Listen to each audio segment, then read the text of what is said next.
절대쌍교 고룡 원저 제57장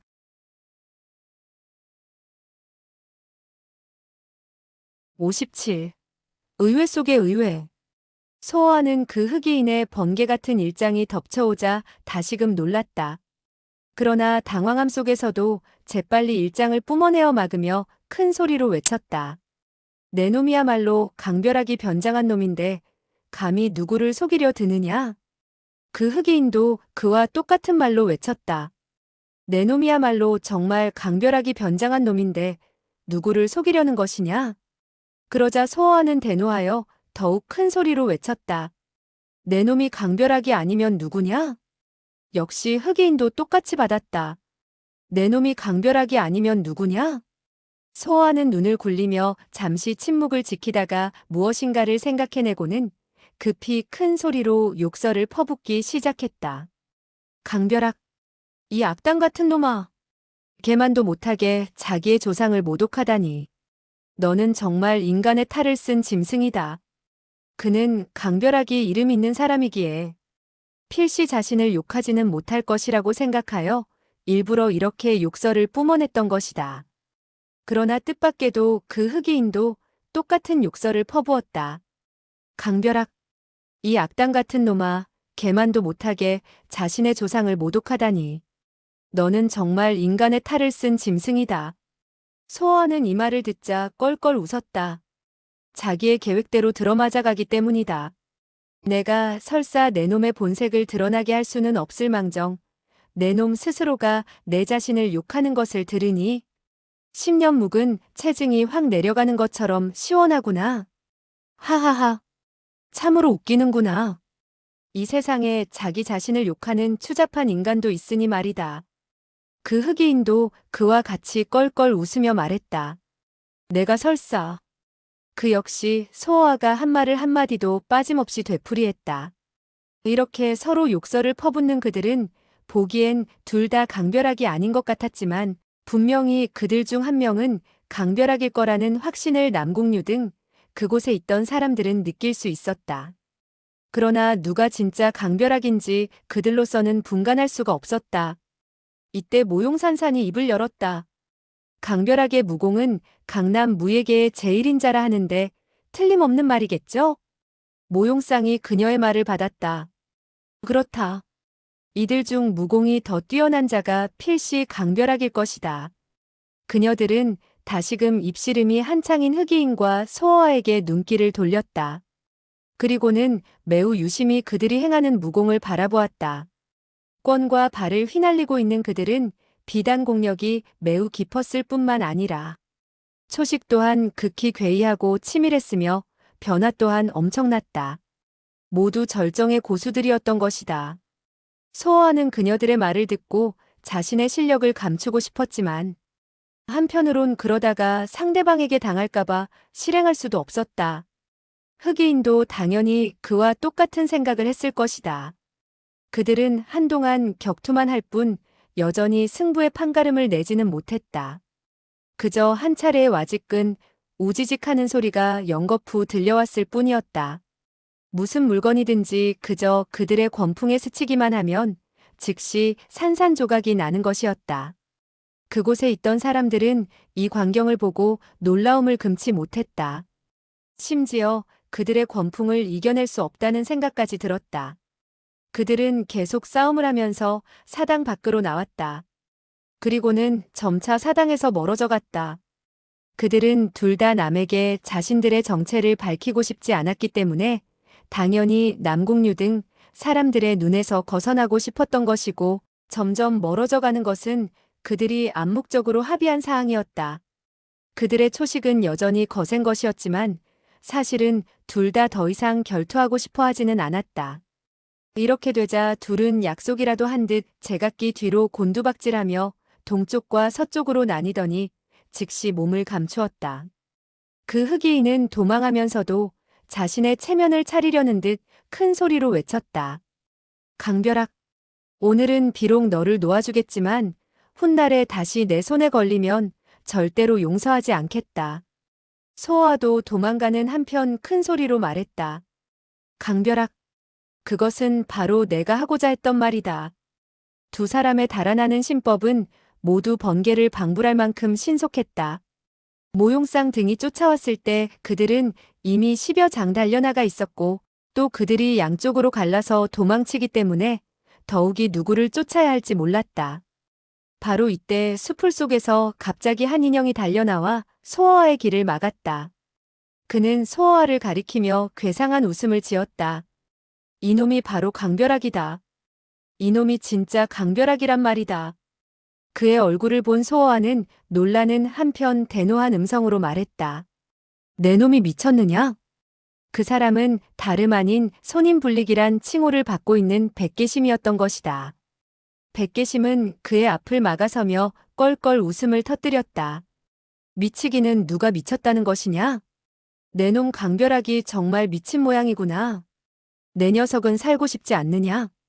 내 놈은 해동약도 필요 없단 말이지. 흥, 누가 누구의 생명을 살린단 말이지.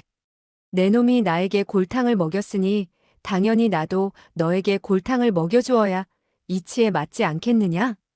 이렇게 말한 그는 갑자기 뒤로 곤두박질하면서 다시 숲을 속으로 사라져버렸다. 어느덧 모용자매 일행이 사방을 포위하며 소어와를 에워쌌다. 이때 모용상이 대노한 음성으로 외쳤다. 강벼락, 만약 이번에 또다시 너를 놓친다면 내 성을 갈겠다. 소어와는 발을 구르며 안타까워했지만 현실은 냉혹했다. 누가 강벼락이란 말이오? 공연히 생사람 잡지 마시오. 만약 내가 강벼락이라면 즉시 날벼락을 맞고 죽겠소. 모용산산이 눈썹을 치켜세우며 으르렁댔다. 당신이 강벼락이 아니라면 왜 달아나는 것이죠? 이 말을 들은 소어와는 멈칫했다. 이 말은 그를 더 이상 변명하지 못하게 했다. 모용상은 그가 응답하지 않자 즉시 소리쳤다. 그렇다. 내 놈이 만약 강벼락이 아니라면 왜 우리에게 얼굴을 내밀어 보이지 않는다는 거냐? 그녀들은 흑의인에게 당한 경험이 있기에 입으로는 말하고 있었지만 손에 쥐고 있던 장검으로 연거푸 공격을 뿜어냈다. 그녀들의 공격은 매우 악독하고도 거셌다. 소어와가 빈정거리며 입을 열었다. 나도 당당한 사내대장부인데 어찌 너희 여자들에게 얼굴을 함부로 만지게 한단 말이냐? 옛말에 남자의 얼굴 위에 황금이 있고 여자의 손에는 똥물이 있다는데 내 얼굴에 어찌 똥물을 묻힐 수 있단 말이냐? 그는 다급한 나머지 나오는 대로 아무 말이나 짓거렸다. 그가 이렇게 말한 목적은 다만 그녀들의 부활을 도두려는 의도에서였다. 그래야만 자신에게 도망갈 기회가 생길 것이라고 느꼈기 때문이다. 과연 모용상이 대노하며 노여움이 가득한 표정으로 응수했다. 닥쳐라. 내 놈이 감히 누구 손에 똥물이 있다는 것이냐? 아마 내 놈의 얼굴에는 똥벌레가 기어다니는 모양이구나. 소선녀도 이런 욕설을 퍼붓는 데는 빠지지 않았다.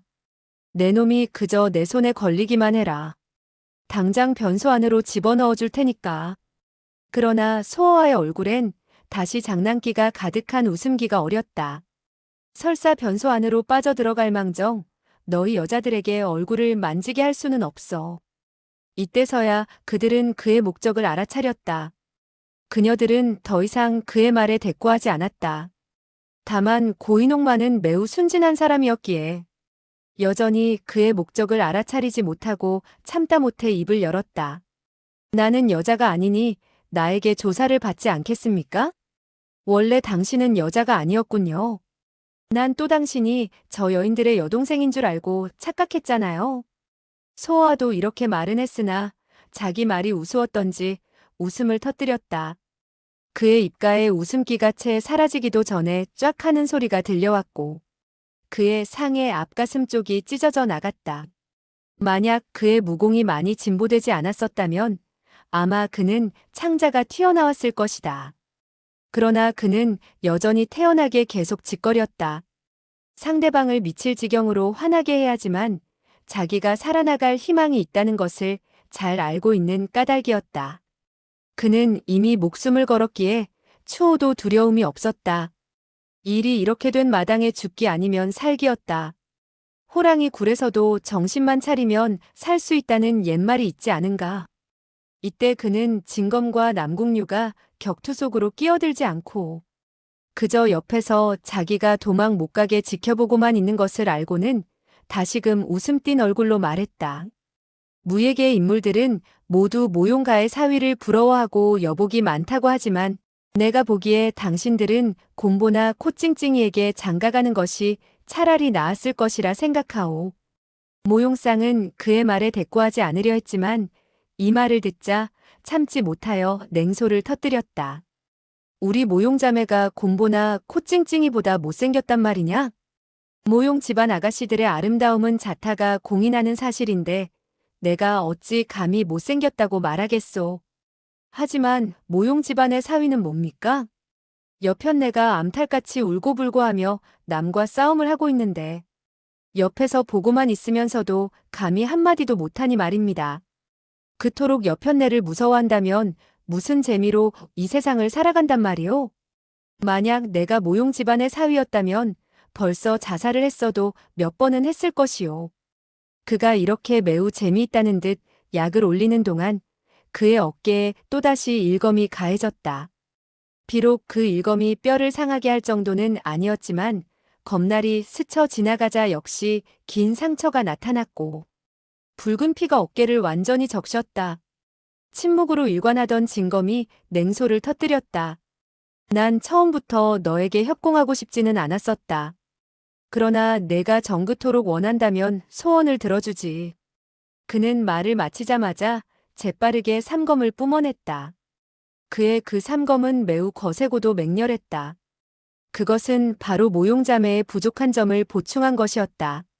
소호아가 약을 올리고자 했던 계책은 상대방을 화나게 하지 못했을 뿐만 아니라 도리어 또 다른 한 명의 강적을 자기에게 공격하도록 만들었으니 참으로 그의 실책은 컸다. 그는 처음부터 이들을 당해내기는 어렵겠다고 느꼈었다. 그런데 막상 이들이 합세하여 공격하자 더욱 난처한 입장에 처하게 되었다. 그는 속으로만 발을 동동 굴렸을 뿐이지 입은 쉬지 않고 부하를 도두는 말을 짓거려댔다. 남궁류, 너는 왜 한몫 끼지 않느냐? 혹시 너의 무공이 너무나도 저속하여 내놓을 만한 것이 못 되어서 그러냐? 너는 오직 내 여편네의 힘을 믿고 무예계를 돌아다니는 모양이지? 이 말을 들은 남궁류의 얼굴색은 자연 크게 변했고 노여움으로 음성조차 떨려왔다. 복결부사, 풍시 중독 환조. 그가 혈도 이름을 부르는 소리가 채 끝나기도 전에 이미 세 자루의 검이 그가 부른 위치를 향하여 덮쳐왔다. 쉭하는 소리와 함께 소어하는 환조혈에 또다시 일검을 맞았다. 검붉은 피가 그의 상처에서 흘러나왔다.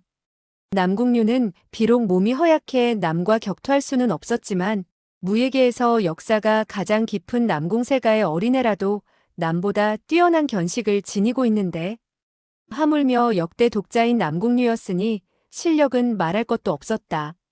그는 제3자의 입장에서 지켜보고 있었기 때문에 당연히 더욱더 정확하게 판단할 수 있었다. 그러므로 그가 불러낸 혈도들은 자연히 소어아가 피하기 힘든 곳들이었다. 소어아는 크게 당황했다. 심지어 약을 올리는 것마저 잊어버렸다. 이때 남궁류가 혈도 이름을 다시 불렀다. 운문룽부, 음시양구 승부, 쉭, 쉭, 쉭 하는 소리와 함께 삼검이 뻗쳐나갔다. 또다시 소어아의 승부열이 일검을 맞았다. 흥, 내가 부르는 대로 내가 미리 방어하면 되지 않겠나? 소어아는 이렇게 생각을 했다. 그러나 그는 남궁류가 부르는 위치를 분명히 들었는데도 이상하게 피하지 못했다. 옛말에 당사자보다 방관자가 더욱 정확하게 볼 수 있다고 했다.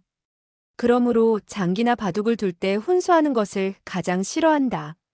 흔히 제3자의 훈수도 승부의 판가름이 나곤 하는 까닭이었다. 장기나 바둑을 둘 때도 그러는데 하물며 피비린내 나는 혈전이었으니 말해 무엇하리. 남궁류는 남과 격투할 수는 없었지만 견식과 보는 눈은 그 어떤 절정 고수 못지않게 정확했다.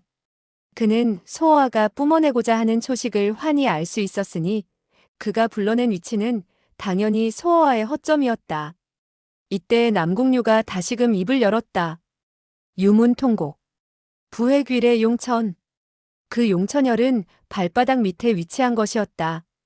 그러므로 그의 이러한 부름을 들은 소어아는 멈칫했다. 내 놈들의 검이 설마 내 발밑을 적중할 수 있단 말이냐? 이때 모용산산의 검이 그의 부해, 귀래의 양혈을 향해 지쳐들어왔다. 본래 그는 그 검을 피할 수 있었지만 다른 검들이 그의 피할 길을 막았다. 그는 다급한 나머지 정확하게 판단해보지도 않고 재빨리 검을 쥔 모용산산의 손목을 걷어찼다. 이리하여 그는 모용산산의 공세를 물리칠 수 있었다. 그러나 바로 그 틈을 이용하여 모용쌍의 검이 덮쳐왔고 쉭 하는 소리와 함께 마침내 그의 용천열에 적중했다. 소어아는 두터운 가죽 신발을 신고 있었기 때문에 이 일검은 그에게 별로 큰 상처를 주지는 않았다. 그러나 그는 전신이 오싹함을 느꼈고 또한 어느 결에 식은땀이 흘러나왔는지 목욕이라도 한 듯 온몸이 축축했다. 남궁류는 여전히 차분한 음성으로 계속 혈도의 이름을 불러갔다. 신당 심수 위중 음곡. 결분. 소어아는 더욱 정신을 바짝 차려 결분혈을 방비했다. 그렇건만 등이 서늘해지면서 회양혈에 또다시 일검을 맞았다. 그는 비록 협공을 하지는 않았지만 사실은 어떠한 고수가 그를 협공한 것보다 더욱더 무서운 위력을 나타내고 있었다. 이쯤 되자 소어아는 한숨을 내쉬며 거의 체념하듯 중얼거렸다. 나는 이제 끝장인가 보구나. 그가 살려는 생각을 막 포기하려는 순간 갑자기 먼 곳에서 모용구매의 비명과 외침이 아울러 들려왔다. 사람 살려. 강벼락. 내 이 악당 같은 놈아. 셋째 언니, 둘째 언니, 나 좀 살려줘요. 외침 소리는 점점 멀어져 갔다. 모용산사는 그 음성을 듣자 즉시 당황한 빛이 얼굴에 확연히 드러났다. 큰일 났다. 우리가 구매를 홀로 사당에 놓아두었군요. 모용쌍도 발을 구르며 안타까워했다. 구매가 왜 따라오지 않았단 말이냐? 소선녀도 놀라움이 가득한 음성으로 말했다. 강벼락이 그쪽에 있나 보군요. 고인옥도 입을 열었다. 이 사람은 정말 강벼락이 아니군요. 제각기 한마디씩 던진 그들은 곧 모용구매의 비명소리가 들려온 곳으로 나는 듯 달려갔다. 단지 남궁류만이 남았다. 그는 갑작스레 소어아에게 읍을하며 공손히 한마디 했다. 죄송하게 되었습니다.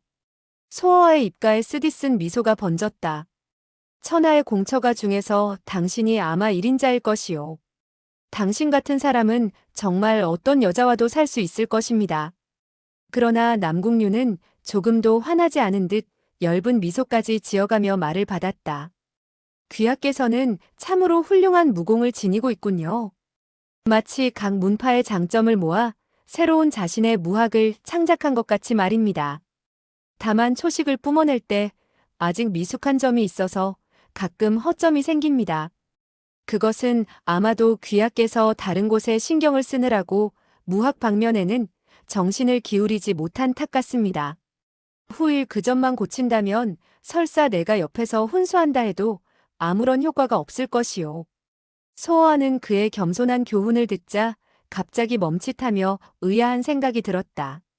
당신은 왜 나에게 이런 말을 하는 것이요? 남궁류는 여전히 엷은 미소를 지었다.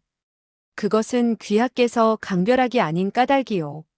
강벼락이 초식을 뿜어낼 땐 절대로 귀하같이 서툴지는 않을 터이니 말입니다. 소어아는 대노했다. 당신이 벌써 그 점을 알아차렸으면 왜 일찍 말하지 않았소? 불초는 이미 그 점을 알고 있었소. 그러나 귀하의 정체를 알고 싶은 욕망에서 말하지 않았던 것이요.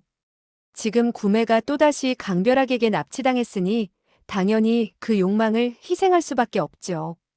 그는 다시금 읍을 한 후 신법을 펼치더니 나는 듯 모용상 등의 사람들을 쫓아갔다. 남궁류의 모습이 완전히 사라진 후에도 소어아는 여전히 그가 한 말을 되풀이해 생각했다. 생각하면 생각할수록 깊은 뜻이 숨겨져 있다고 느껴졌다. 아마도 귀하께선 다른 곳에 신경을 쓰느라고 무학 방면에는 정신을 기울이지 못한 듯 소호아는 한숨을 내쉬며 조용히 중얼거렸다. 그의 이 말은 정확히 내 단점을 지적했구나. 보아하니 무림세가의 후예라 과연 남보다 뛰어난 알력을 지니고 있다. 너무 그들을 얕봐선 안 되겠다. 한동안 넋을 잃은 사람처럼 남궁류가 사라진 곳을 멍하니 보고 있던 그는 천천히 앞을 향하여 걷기 시작했다. 빨리 손님 불리기 백계심을 찾아서 복수하려는 생각이 굴뚝같이 일어났다. 이렇게 걷는 동안 그는 갑자기 백계심의 행동이 조금도 두려워하지 않았다는 데 머물렀다. 백계심은 어째서 갑자기 죽음을 두려워하지 않았지? 심지어 해독약도 필요 없다고 하니 말이다. 또 모용구매는 어떻게 된 것일까? 왜 갑작스레 내 편을 들어주었을까? 그녀는 정말 강별학에게 납치당했을까? 이렇게 생각하던 그는 아무래도 이해할 수가 없었고 도대체 어떻게 된 노릇인지 알 수가 없었다. 사람들이 그녀를 찾지 못했는데 그녀는 어째서 나타났을까? 매우 이상스럽게 나타났으니 말이다. 그런데 그녀는 어째서 내 편을 들어주었단 말이냐?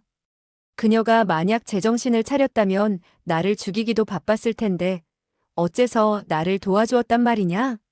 소호하는 생각을 거듭하면 거듭할수록 영문을 알 수 없었다. 이리하여 그는 모든 잡념을 생각하지 않기로 했다. 이때 그는 온몸에 입은 상처가 욱신욱신 아파오기 시작했다. 그는 숲속으로 가서 큰 나무를 찾아 그 아래서 휴식을 좀 취하기로 했다. 그는 어릴 때부터 약물로 자라왔기에 몸은 실로 샘물과도 같았다.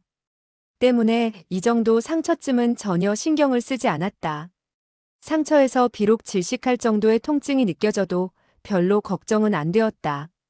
별들은 점점 사라져갔고 동쪽 하늘이 차츰 밝아왔다.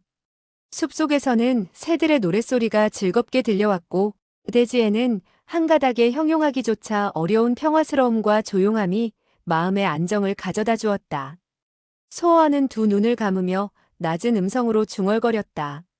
나는 정말 남의 일에 너무 많이 참견했나 보구나. 하지만 밥만 먹고 아무 일도 하지 않을 수가 없지 않은가. 더군다나 그 일들은 모두 나에게 찾아온 것이니 설사 피하려고 한들 피할 길이 없지 않은가 말이다. 그는 이렇게 중얼거리고는 있었지만 사실 태어날 때부터 얌전하게 살 수 없는 운명을 지니고 있었다. 그저 사나흘 동안만 할 일 없이 지낸다면 즉시 못 견딜 정도로 전신이 쑤시곤 했다. 조용하고도 평화스러운 이 숲속에서 그는 차츰 꿈속으로 빠져들어갔다. 오랜만에 포근히 잠을 자려 했던 것이다.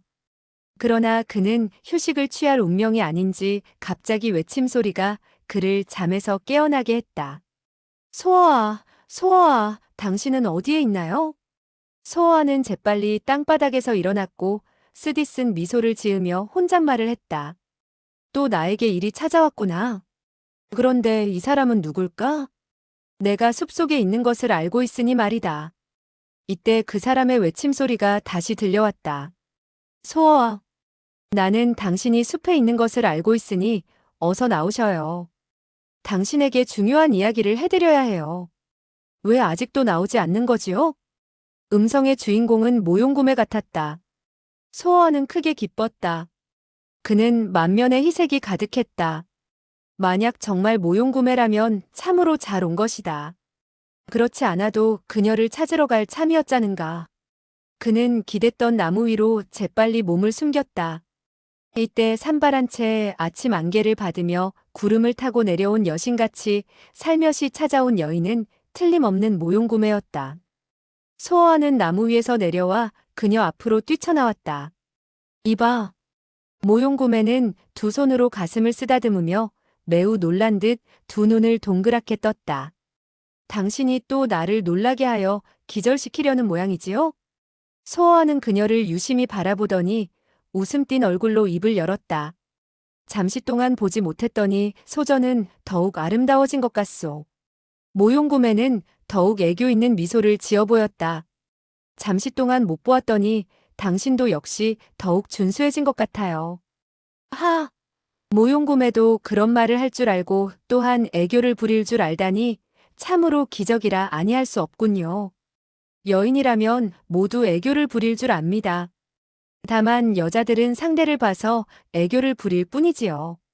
소저는 이제 나를 죽이고 싶지 않습니까? 여자의 마음은 갈대 같다는 말을 못 들었어요? 소어와의 입에서는 이름 모를 한숨이 새어나왔다. 옳은 말씀이요. 여자에겐 사랑도 쉽게 변하는 것인데 하물며 원한은 더욱 쉽게 잊을 수 있겠죠. 모용구매는 큰 눈을 깜빡거리더니 다시 웃음 띤 얼굴을 했다. 여자를 사랑해보지 않은 사람은 절대로 여인의 마음을 깊이 알 수 없는 거예요. 당신도 혹시 사랑의 상처라도 입은 적이 있나요? 그렇습니다. 내가 바로 여자들에게 가장 상처를 많이 입은 피해자 중에 한 사람이지요. 모용구매는 여전히 웃었다. 누가 당신에게 상처를 주었나요? 혹시 그 철소저가 아닙니까? 철소저란 세 글자를 들은 소어와의 가슴은 칼로 후벼 파듯 아픔을 느꼈다. 그는 큰 소리로 그녀의 말에 부정이라도 해야 시원할 것 같았다. 아니요. 그렇다면 누구죠? 소어와는 두 눈을 부릅뜨고 그녀를 노려보았다. 바로 모용구매요. 갑자기 모용구매는 미친 사람처럼 깔깔 웃었다. 내가 언제 당신에게 상처를 주었나요? 소어와의 눈에서 빛이 번쩍거렸다. 그는 입을 쫑긋하며 또박또박 말했다. 당신은 모용구매가 아니오. 모용구매는 크게 웃음을 터뜨렸다. 내가 모용구매가 아니라면 누구요? 당신은 혹시 미친 것이 아니오? 나마저 몰라보니 말이에요. 소어와는 여전히 두 눈을 부릅뜨고 그녀를 한참이나 뜯어보더니 드디어 껄껄 호탕스러운 웃음을 웃었다. 나는 절대로 당신이 아닐 것이라 생각했지만 그래도 틀림없는 당신입니다. 도대체 내가 누구라는 말씀이지요? 소어와는 갑자기 그녀의 손을 잡아쥐며 기쁨이 가득한 목소리로 목맨 듯 외쳤다. 도교교, 도고모죠. 그렇죠? 그 모용구매란 여인은 두 눈을 부릅뜨고 한참이나 그를 바라보더니 그제야 입을 열었다. 내 녀석은 참으로 총명하구나. 너에게 들키고 말았으니 말이다. 이 천하에서 내 변장수를 알아볼 수 있는 사람은 아마 너밖에 없을 것이다. 저도 알아본 것은 아닙니다. 다만 저는 속으로 이 모용구매는 진짜 모용구매가 아닌데 그러면 누가 이토록 똑같이 변장할 수 있을까? 하고 생각했을 뿐입니다. 그런데 나만이 그렇게 할 수 있다고 생각되어 나라고 짐작했단 말이냐? 그렇습니다. 하지만 저는 도 고모가 정말 이곳에 왔다고는 믿을 수가 없었습니다. 도 고모가 악인곡에서 나올 줄이야 저는 꿈속에서도 생각지 못했으니까요. 이 소리를 들은 도교교의 입에서 한숨이 새어나왔다. 그러더니 그녀는 천천히 입을 열었다. 천하에 미처 생각지 못하는 일들은 한두 가지가 아니란다. 소어와는 두 눈을 부릅뜨고 놀라움이 가득한 음성으로 물었다. 도 고모도 한숨 쉴 때가 있다니 정말 미처 생각지 못했습니다. 고모는 무엇 때문에 악인곡에서 나왔으며 또한 어떻게 저의 일을 알고 모용구매로 변장하여 저를 구했습니까? 정말 아무리 생각해도 그 영문을 모르겠군요. 그는 이해할 수 없는 일이 너무나도 많아 단숨에 모두 물어보았다. 도교교는 표정을 달리하며 말했다. 내가 연거푸 나에게 이토록 많이 물어보니 나보고 어떻게 대답하라는 것이냐? 소어와는 차분히 물었다. 고모는 악인곡을 떠난 지 얼마나 되셨어요? 아마 반년은 넘었을 것이다. 근 2년 동안 저의 행방을 아는 자는 거의 없다고 할 수도 있는데 고모님은 어떻게 저의 일을 알고 또한 어째서 모용구매로 변장하셨지요? 악인곡에서 나온 후 너의 걸작을 몇 가지 들었지만 확실한 너의 행방은 찾을 길이 없었지.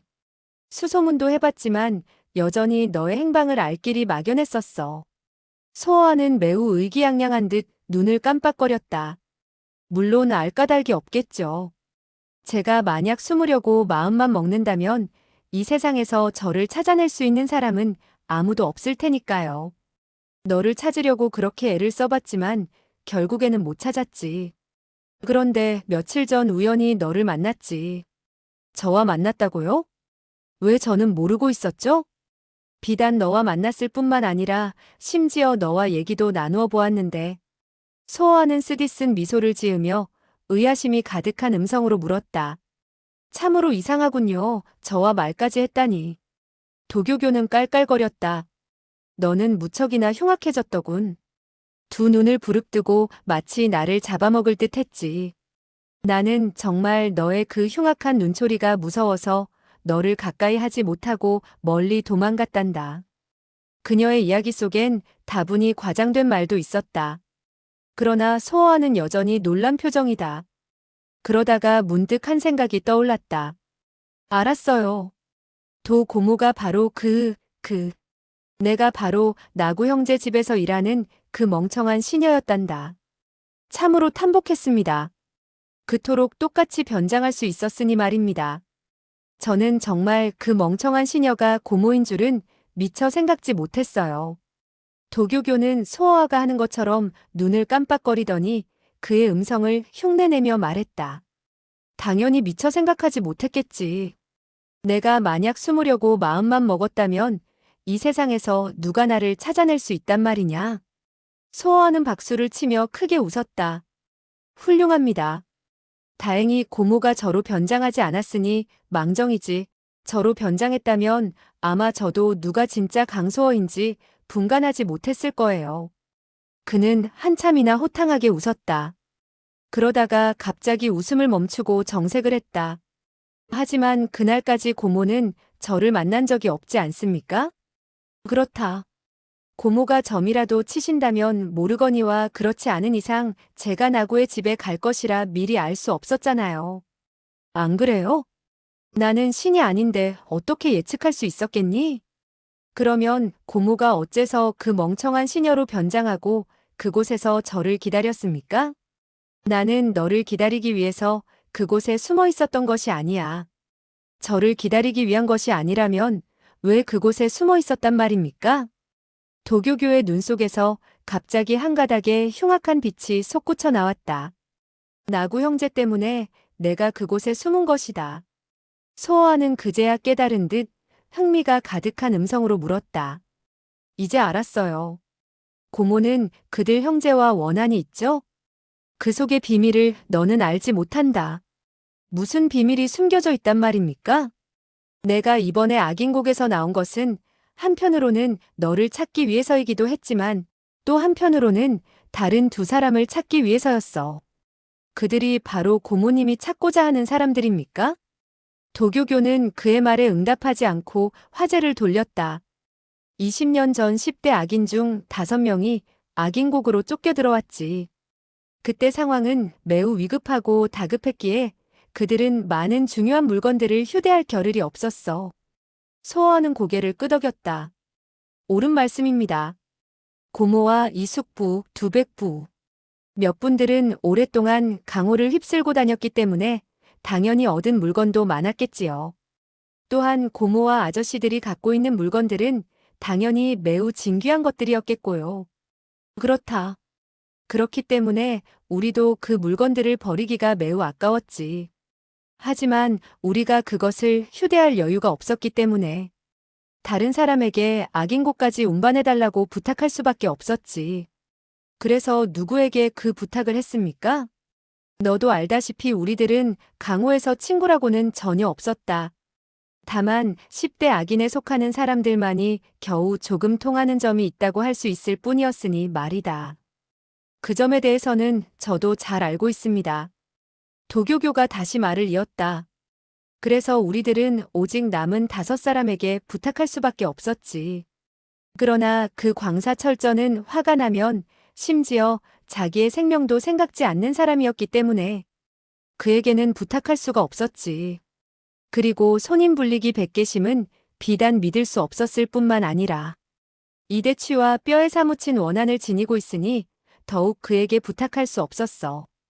만약 악독이 헌원삼광에게 부탁하면 그는 도박하여 완전히 잃을까봐 더욱 안 되었겠군요. 도교교는 참다 못해 웃음을 터뜨렸다. 그렇지. 그 악독이는 비록 평생 동안 도박으로 지내왔고 자신이 누구보다도 도박의 명수라고 자부했지만 여전히 자주 바지까지 잃곤 했단다. 옛말에 도박을 취미로 삼아 자주 하면 신선이라도 잃는다 했는데 하물며 그는 도기에 불과했으니 말입니다. 그 당시 우리는 그 물건들을 미사인 불배명 소미미에게 운반을 부탁하기로 결정했다. 그런데 그녀는 어디론가 사라졌고 우리가 그녀를 찾아내려고 무척이나 노력했지만 끝내는 헛수고로 돌아가고 말았던 것이야. 소어하는 속으로 생각했다. 그녀는 이미 땅바닥 속에 숨어 들어갔는데 당연히 찾지 못했겠지. 그는 이 말을 해야 좋을지 안 해야 좋을지 망설이다가 끝내는 하지 않았다. 이때 도교교가 다시 말을 이었다. 그렇기 때문에 생각을 거듭한 우리들은 결국 구양 형제에게 부탁할 수밖에 없다고 생각했지. 그 구양 형제가 바로 병명전편이와 영사부를 휴란 칭호가 있는 사람들입니까? 그렇다. 그들은 매우 구두쇠인 까닭에 그 물건들을 그들에게 부탁하면 절대로 잃어버릴 우려는 없었지. 제가 보기엔 다른 사람들보다 그들이 더욱 믿을 수 없는 존재라 생각합니다. 그들 형제는 죽어도 이득을 얻겠다는 칭호까지 갖고 있으니 고모와 아저씨들이 그 물건을 그들에게 부탁한 것이 양을 호랑이 입에 갖다 준 격밖에 되지 않았겠는걸요? 그 당시 우리도 그 점을 생각 못한 건 아니었지만 구양 형제가 가장 두려워하는 존재가 이득을 상관하지 않고 살인을 일삼는 혈수 두 살인 까닭에 절대로 감히 그 물건들을 삼키지 못할 거라고 생각했지. 그러나 그들 형제는 혈수 두 살이 이미 악인곡으로 쫓겨 들어갔으니 감히 다시 나오지 못할 것이라 생각하고 두려움 없이 정말 그 물건들을 삼켰던 것이야. 그들 형제는 창자가 터져나올 것을 두려워하지 않았단 말이오. 감히 고모나 아저씨들의 물건을 삼켰으니 말입니다. 도교교의 말 속엔 원한이 가득히 서려 있었다. 악인곡에서 20년 동안을 기다렸지만 그들은 여전히 물건을 보내오지 않았어. 그래서 우리는 죽지 않는 한 언제든 복수해야겠다고 맹세했지. 그러기 때문에 고모가 악인곡에서 나오자마자 그들을 찾으려고 했던 것이군요. 그렇다. 그 구양 형제가 혹시 나구 형제와 무슨 관련이라도 있습니까? 도교교는 또박또박 끊어가며 힘주어 말했다. 나구 형제가 바로 구양 형제야. 소어하는 이 말을 듣자 깜짝 놀랐다. 어쩐지 그들의 수단이 악독하다 했죠. 저는 벌써 그들의 정체를 의심했습니다. 그러나 제가 알기로는 그들의 생김새가 구양 형제와는 조금도 닮지를 않았는데 어떻게 된 것이죠? 20년 동안 그들은 일부러 자신들을 뚱뚱하게 키웠단다. 그들은 원래 젓가락만큼이나 말랐었어. 그러나 지금은 뚱뚱하게 키운 까닭에 심지어 얼굴의 생김새마저 달라졌지. 전혀 알아보지 못하게 말이다. 그들 형제는 정말 누구보다도 영악하며 가장 훌륭한 변장술을 생각해낸 것이다. 옳은 말씀입니다. 자연적으로 불어난 살로 변장한 것은 어떤 변장술보다 더욱 훌륭할 거예요. 그들이 그러한 방법을 생각해낼 수 있었으니 과히 천재라 아니할 수 없군요. 나는 구양 형제를 찾다 못 찾아서 고민을 하고 있는 동안 나구 형제가 근래에 와서 해낸 일들을 듣게 됐어. 나는 곧 그들을 의심하게 되었고 그래서 찾아왔지. 처음 그들을 봤을 땐 그들이 옛날 피골이 상접했던 구양 형제라고는 도저히 믿어지지 않았단다.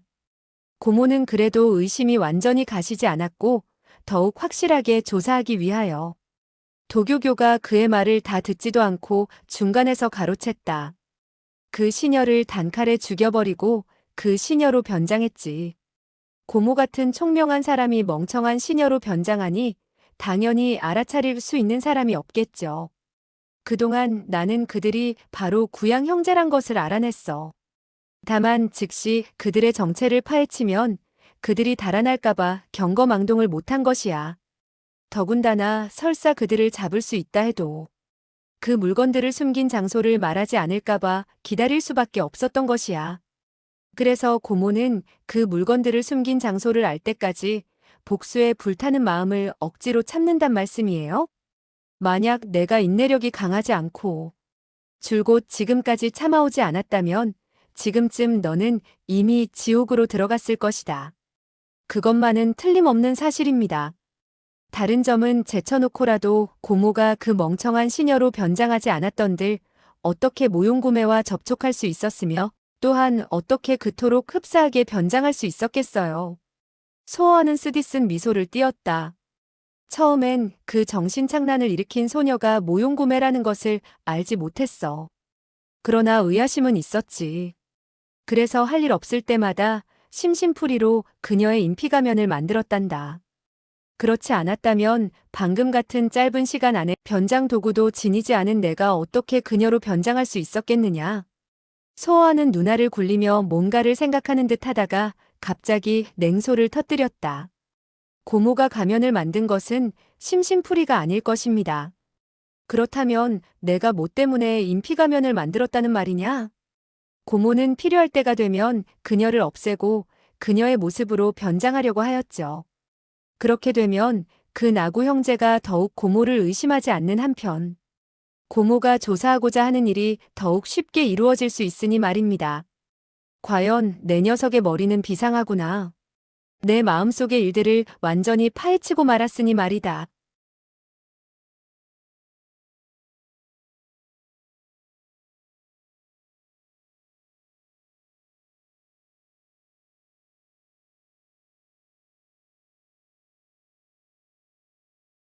절대쌍교 고룡 원저 제58장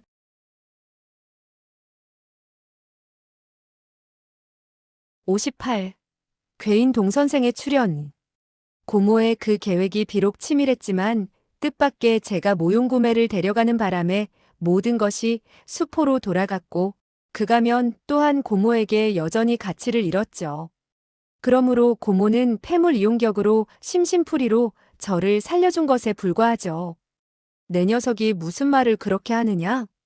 내가 성의껏 너를 구해준 것이 오직 폐물 이용이며 심심풀이로밖에 생각되지 않느냐?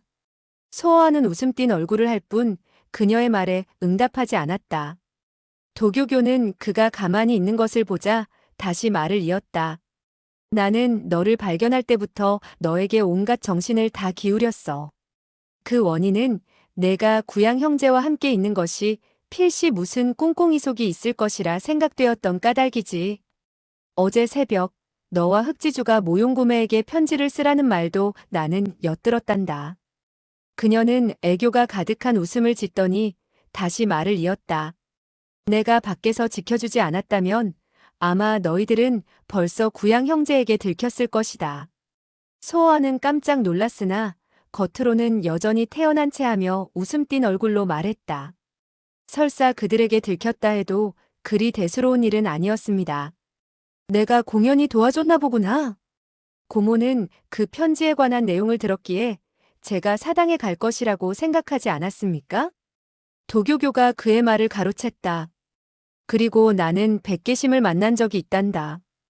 그 말에 소어하는 다시 놀랐다. 백계심. 고모는 언제 어디서 그와 만났어요? 내가 진흙으로 무슨 놈의 흑살 최명환인가 하는 것을 만들었을 때 나는 이미 그곳에 있었다.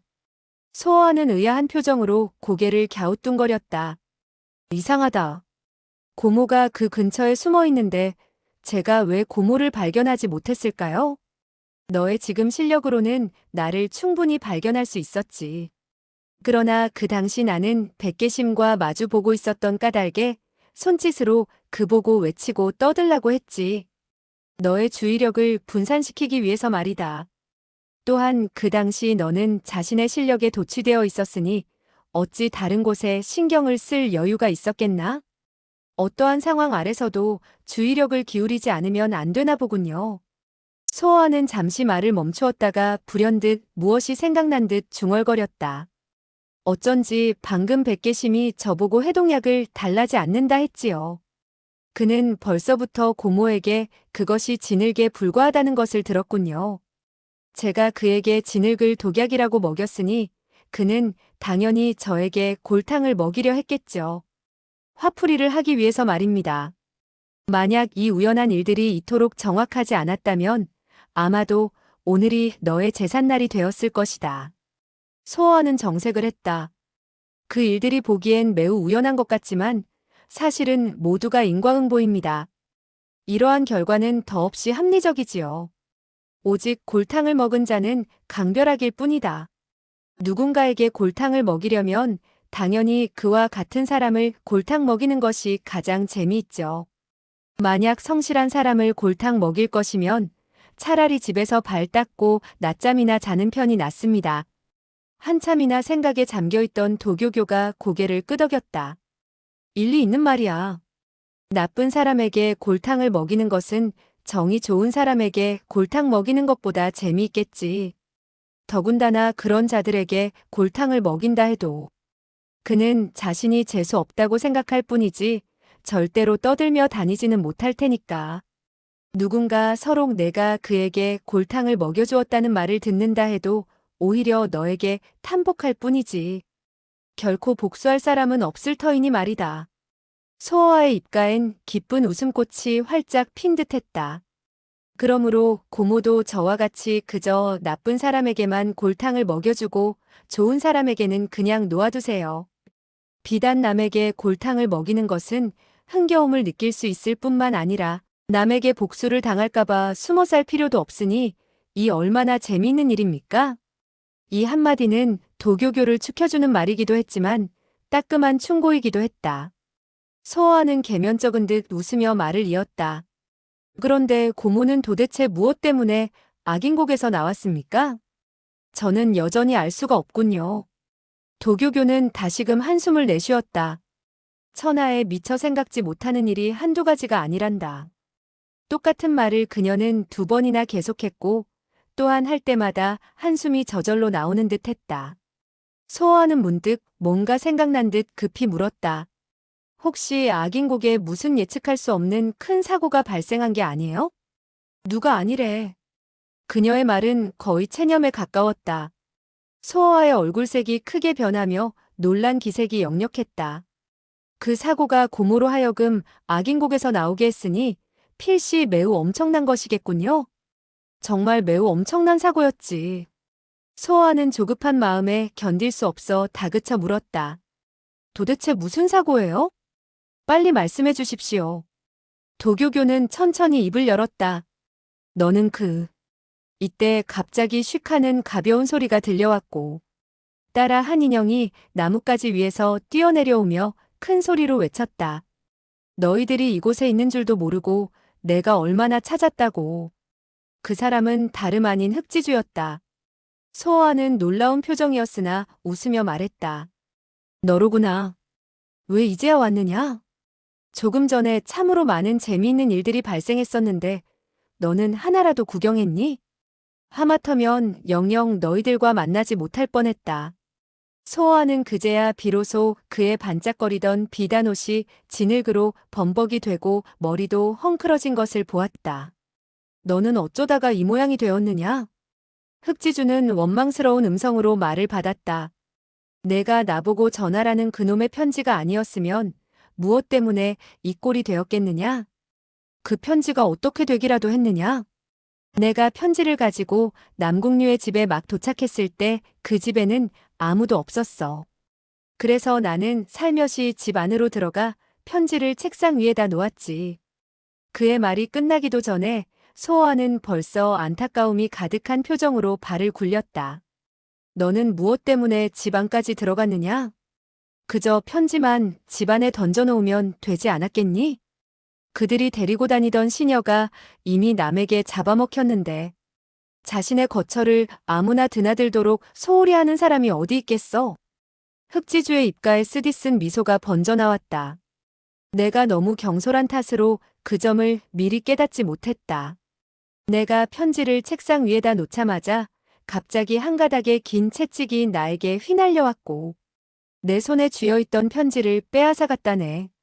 그래서 나는 나의 경솔함을 깨닫고 급히 도망가려고 작정했지. 그러나 벌써 창문과 대문 앞은 사람들로 가로막혀 있었지. 그들이 집을 비워놓은 것은 바로 너로 하여금 방으로 들어가라는 것이다.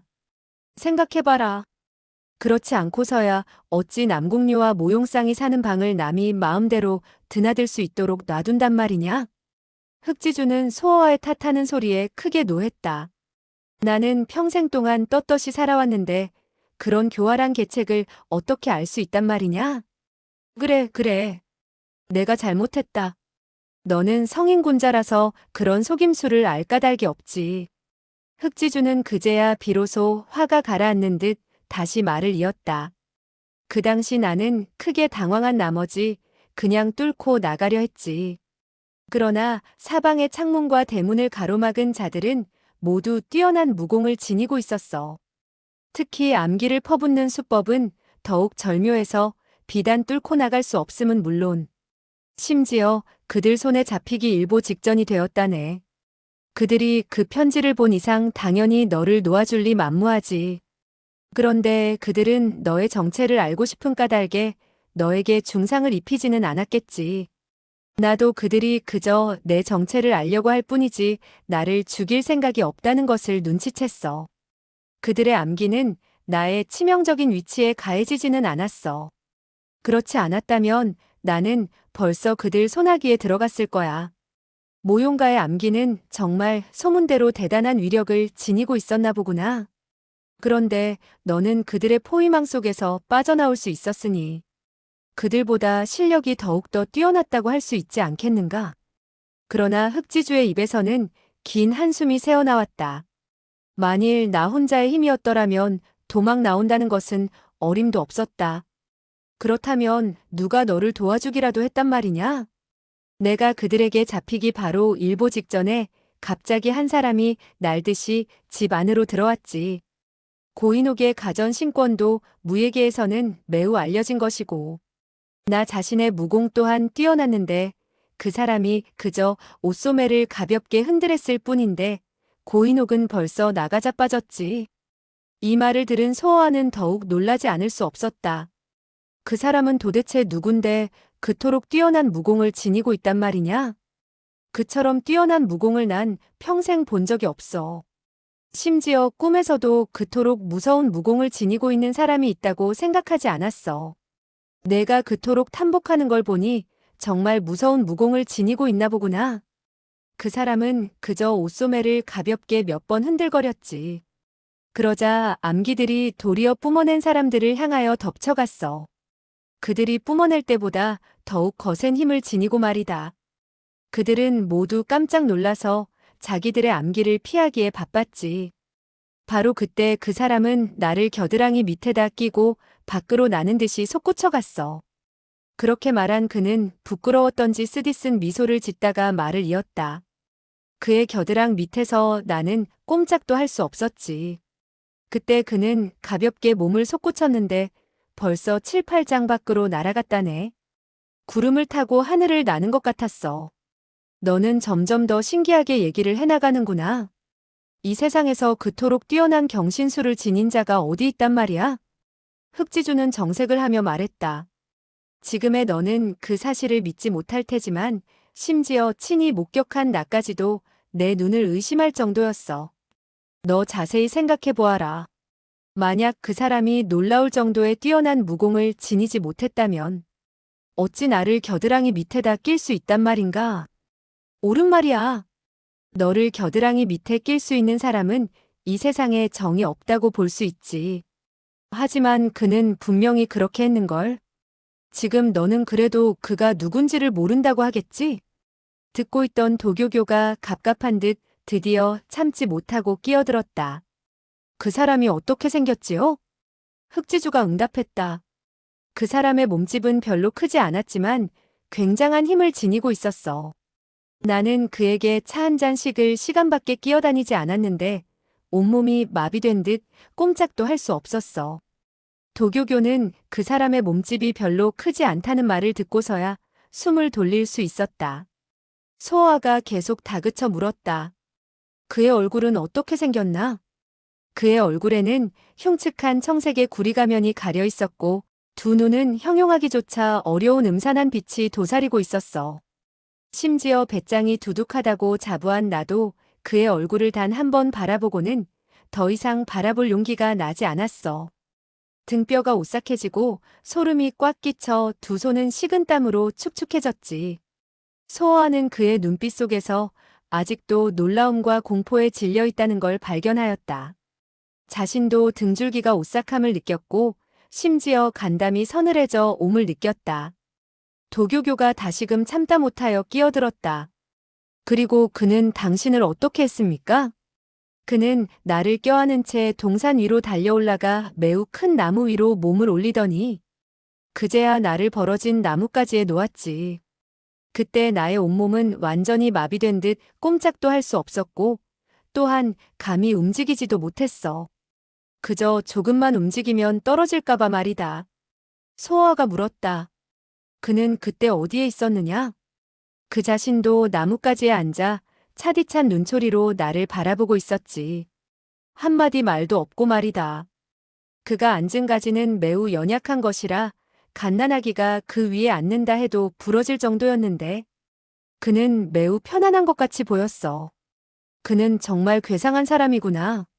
무공이 너무 뛰어난 사람은 모두 괴상한 성격에다 괴상한 버릇을 지니고 있나 보지. 도교교가 그의 말에 찬성하지 않는지 불쑥 끼어들었다. 아마 그는 당신에게 감사하다는 말을 듣기 위해 기다리고 있었는지도 모릅니다. 아무래도 당신의 목숨을 구해주었으니 말입니다. 그 당시에는 나도 그에게 고맙다는 말을 하고 싶었지만 평생 동안 단 한 번도 남에게 도움을 받은 적이 없어서 정말 고맙다는 말이 나오지 않더군. 도교교가 다시 끼어들었다. 그렇다면 당신은 또 고생을 했겠는데요. 그래요. 그는 한동안 기다리더니 내가 아무 말도 할 기미가 없자 갑자기 나의 두 곳의 혈도를 점한 후 나를 나무 위에 놓아둔 채 어디론가 사라졌지요. 이렇게 말한 그는 문득 뭔가 생각난 듯 도교교를 바라보았다. 모용소적께서는 정신이 회복됐습니까? 도교교는 깔깔댔다. 정신이 회복됐냐고요? 글쎄 나도 잘 모르겠는데요. 이 한마디를 던진 그녀는 갑자기 몸을 돌려 날듯이 달아났다. 이러한 광경을 본 흑지주는 깜짝 놀랐다. 모용소적. 잠깐만 기다리시오. 가지 말아요. 그러나 도교교는 멈추지 않았고 벌써 멀리 사라져갔다. 흑지주는 달아나는 도교교를 뒤쫓아가려 했다. 그러나 소어아가 재빨리 그를 잡으며 웃음 띤 얼굴로 입을 열었다. 가게 놓아주어라. 흑지주는 의아한 눈동자로 소어아를 바라보았다. 하지만 그녀가 어째서. 그녀를 걱정하지 말고 우선 내가 당한 일이나 계속 이야기해 보아라. 흑지주의 머릿속에는 의아한 생각이 가득 찼다. 한참이나 넋을 잃은 사람처럼 서 있더니 결국 다시 이야기를 계속했다. 그때 바람은 점점 세게 불어 몸은 좌우로 흔들거리고 나뭇가지도 마치 끊어지려는 듯 흔들렸지. 하지만 나는 손가락 하나 꼼짝할 수 없었으니 간은 정말 콩알만 하게 되었다네. 그는 너의 생명을 구했는데 왜 다시금 너를 괴롭히려고 했을까? 차라리 그가 나를 구하지 않았다면 나는 그때같이 비참하게 되지는 않았을 게야. 나뭇가지에 앉아있는 나는 놀랍고 당황한 한편 분노도 느꼈지. 심지어 그의 살을 씹어먹고 싶은 충동까지 느껴졌어. 그러나 그의 그 귀신도 놀랄 무공을 생각하니 평생이 다가도 아마 복수할 기회가 없을 것이라 생각했지. 그런데 너는 어떻게 나무 위에서 내려왔지? 흑지주는 그 당시를 생각하는지 쓰디쓴 고소가 입가에 잠깐 번졌다. 내가 어떻게 복수를 할까 생각하고 있는 동안 그는 다시 내 앞에 나타나 내 마음을 환히 본 듯 갑자기 나에게 물어왔어. 너는 복수하고 싶은가? 하고. 내가 무엇을 생각하고 있는지 나는 환히 볼 수 있다. 비록 내가 입으로 말하지 않았을 뿐이지 눈으로 이미 모든 것을 완전히 털어놓았으니 말이다. 그가 나의 마음을 알았으니 나는 더욱더 악독한 눈초리로 그를 노려보았지. 그리고 속으로 설사 내가 나를 나무 아래로 밀어버린다 해도 이렇게 나무 위에서 고생하는 것보다는 낫겠다 하고 생각했지.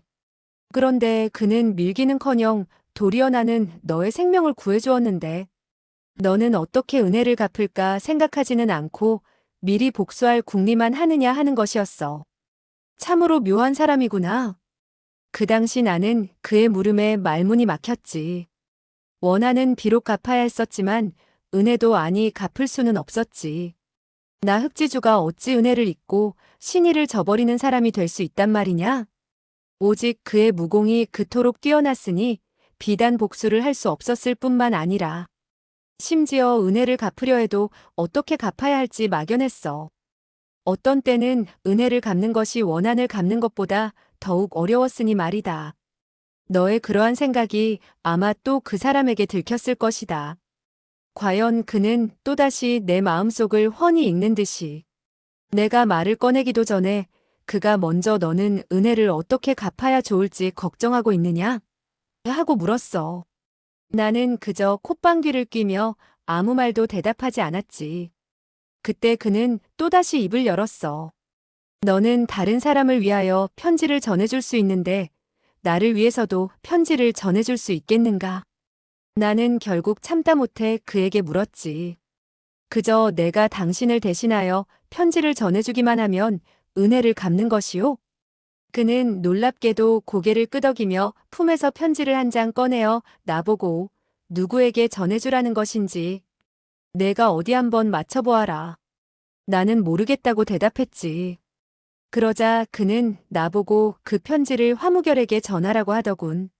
소어하는 눈에서 빛이 번쩍거리며 웃음 띤 얼굴로 입을 열었다. 일이 점점 재미있게 벌어져 나가는데? 그와 화무결이 도대체 무슨 관계가 있지? 왜 너보고 편지를 전하라는 것이지? 그가 분명히 직접 화무결에게 전할 수 있었을 텐데 말이다. 혹시 그는 화무결과 만나고 싶지 않아서인지도 모르지. 설사 그가 화무결과 만나고 싶지 않다 해도 그의 그렇게 뛰어난 경신술로 아무도 모르게 화무결의 침대 위에 편지를 갖다 놓을 수 있을 텐데 말이다. 흑지주는 잠시 동안 생각에 잠기더니 소어아를 바라보며 웃음을 터뜨렸다. 분명히 매우 간단한 일이라도 그저 내가 생각하기만 하면 즉시 복잡하게 변해버리는구나. 원래 나는 확실히 알고 있었는데 너의 해설을 듣고 도리어 뭐가 뭔지 모르게 되었다. 그 일의 내막은 절대로 간단하지 않을 것이네. 흑지주는 문득 뭔가 생각난 듯 갑자기 그의 말을 가로챘다. 혹시 그는 내가 은혜를 갚을 수 없다고 생각했기에 일부러 나에게 은혜를 갚을 기회를 준 것이 아닌가? 소아도 잠시 생각해보더니 대답했다. 그럴 가능성도 있지. 그와 같은 괴상한 사람은 확실히 그런 괴상한 생각을 해낼지도 모르지. 너는 비록 남에게 은혜를 빚지고 싶지 않겠지만 그 역시 남에게 은혜를 빚놓고 싶지 않았을지도 모르니 말이다. 바로 그럴 것이다. 나는 남에게 빚지고 싶지 않고 또한 남에게 빚을 놓고 싶지도 않아. 서로 빚지는 것이 없어야지만 거리낌 없이 마음대로 살 수 있으니 말이야. 만약 누가 나에게 은혜를 갚으려고 무척 노력한다는 것을 내가 안다면 나 역시 무척이나 괴로움을 느낄 테니까. 그렇다면 너희들은 똑같은 이상한 성격을 지니고 있나 보다. 어쩐지 그가 너를 구했다 했지. 그런데 그 편지에 무엇이 적혀 있는지 너는 보았느냐? 갑자기 흑지주는 노여움이 가득한 음성으로 외쳤다. 너는 나 흑지주를 남의 편지나 함부로 엿보는 사람으로 봤단 말이냐? 그가 나의 혈도를 풀어준 후 나는 즉시 그 편지를 화무결에게 갖다 주었지. 심지어 편지 봉투 위에 뭐라고 적혀 있는지도 보지 않고 말이다. 소어하는 웃음 띤 얼굴로 장난하듯 말을 받았다. 너는 과연 군자답구나. 그러나 화무결이 그 편지를 본 후 아무 말도 하지 않았다고 할 수는 없겠지. 내가 이렇게 조급히 너를 찾으려는 원인은 바로 화무결이 그 편지를 본 후 매우 이상한 말을 했기 때문이다. 흑지주의 말이 매우 진지해졌다. 소어하는 즉시 다그쳐 물었다. 그가 뭐라고 말했느냐? 그는 내가 강별학과 사귄 지는 비록 얼마 안 됐지만 이미 서로 매우 깊게 아는데 어찌 소문을 듣고 그를 악인이라고 취급하겠습니까? 그 선배님은 너무나도 괜한 걱정을 했습니다. 하고 말했어. 뭐? 그렇다면 그 괴인이 전한 편지가 강별학과 관련이 있단 말이지?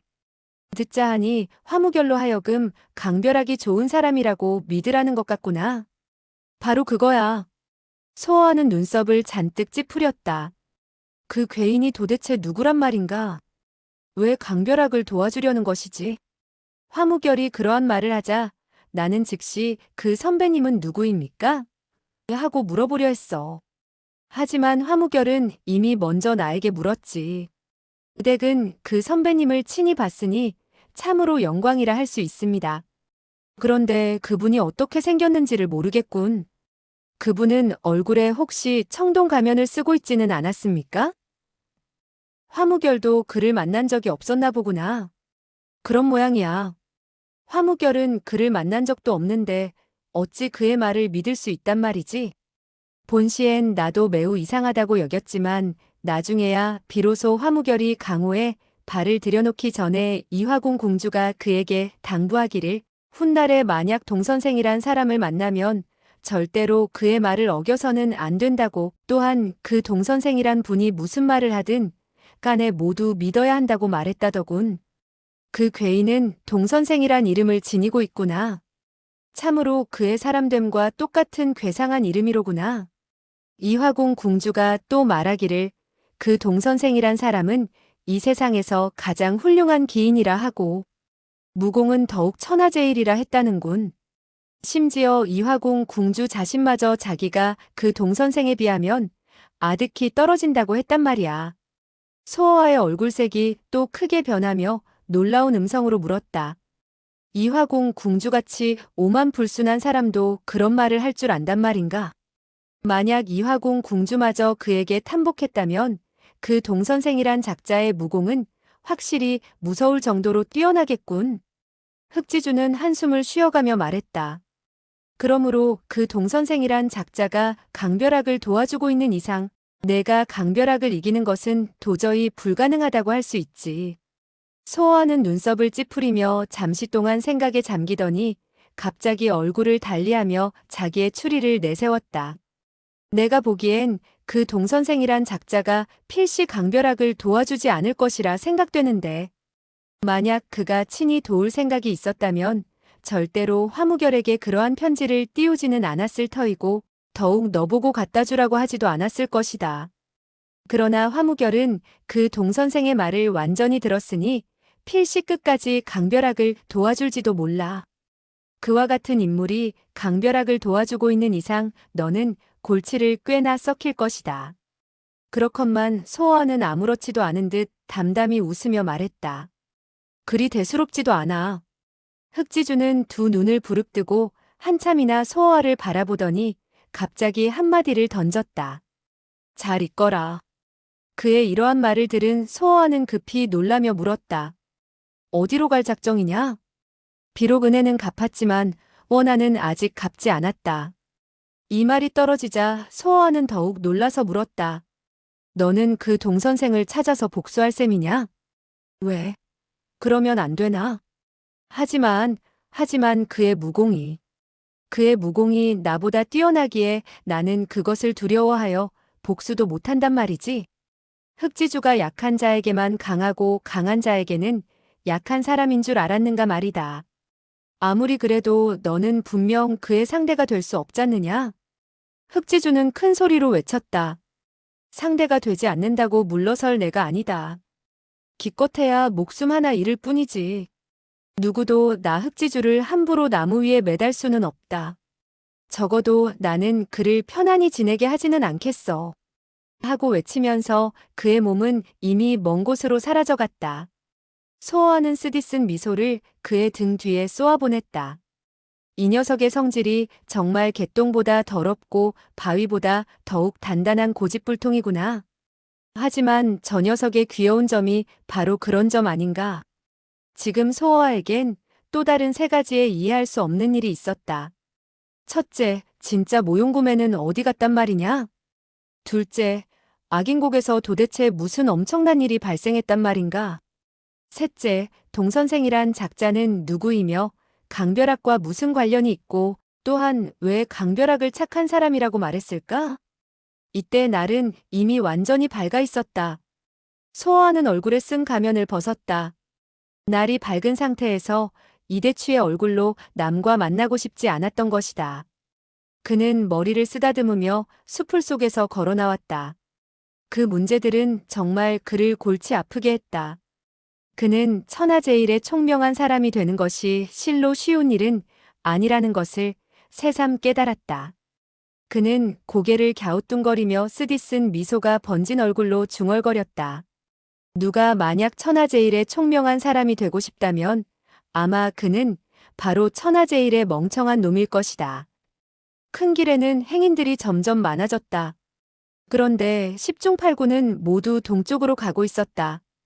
또한 그들 모두가 무예계의 인물들인 것 같았으며 어떤 사람은 심지어 팔목에다 검은 헝겊을 메고 있었다. 하지만 그들의 얼굴에는 흥분한 빛들이 가득 차 있었고 입으로는 무언가 중얼거리고 있었다. 소어하는 그들이 바로 어제 천양당에 가서 상을 치른 사람들이라는 것을 알 수 있었다. 그들이 팔목에 검은 헝겊을 메고 있는 것은 철무상의 죽음을 슬퍼하는 뜻에서인 것 같았다. 저들은 도대체 어디로 가고 있는 것일까? 왜 모두 얼굴에 기쁨이 가득 차 있을까? 저들이 무슨 이야기를 나누고 있는 것일까? 바로 이때 갑자기 기이하고도 장식이 화려한 포장마차 한 대가 나는 듯이 달려와 벼랑간 소어의 옆에서 멈추었다. 그리고 마차 문이 열리면서 여인이 밖으로 얼굴을 내밀고 조급함이 가득한 음성으로 외쳤다. 빨리 올라타! 햇볕이 그녀의 얼굴을 비추었다. 그녀의 용모는 매우 밝고 아름다웠지만 피부는 보기에 극히 거칠었다. 그녀는 바로 모용구매로 변장한 도교교였다. 제 아무리 뛰어난 변장술이라도 변장한 후에 피부는 여전히 거칠게 보였다. 다만 웬만큼 주위에서는 발견할 수 없었을 뿐이다. 소어는 재빨리 마차 안으로 들어섰다. 마차 안의 장식은 더욱 화려했고 방석은 두텁고 부드러우며 컸다. 소어는 참지 못하여 말을 꺼냈다. 고모는 정말 방법도 많군요. 어디서 이 마차를 얻었죠? 도교교는 그의 말에 대답은 하지 않고 도리어 반문했다. 내가 한참이나 너를 기다렸는데 왜 이제야 왔느냐? 그 흑지주란 녀석과 무슨 이야기를 그렇게 오래 했느냐? 우리는 동선생이란 자에 관해서 토론하고 있었던 것입니다. 고모는 그의 이름을 들어본 적이 있습니까? 도교교는 놀라움이 가득한 음성으로 입을 열었다. 뭐라고? 그 녀석을 구한 자가 바로 동선생이란 말이냐? 고모도 그를 알고 있습니까? 도교교는 멈칫했다. 하지만 그녀는 즉시 큰 소리로 외쳤다. 나는 그런 사람을 모른다. 뿐만 아니라 처음으로 그런 이름을 들었다. 소어하는 그녀가 필시 무슨 사연을 숨기고 있다는 것을 알아차릴 수 있었다. 다만 도교교가 하기 싫은 얘기는 그 누구도 하게 할 수 없다는 것을 그는 너무나 잘 알고 있었다.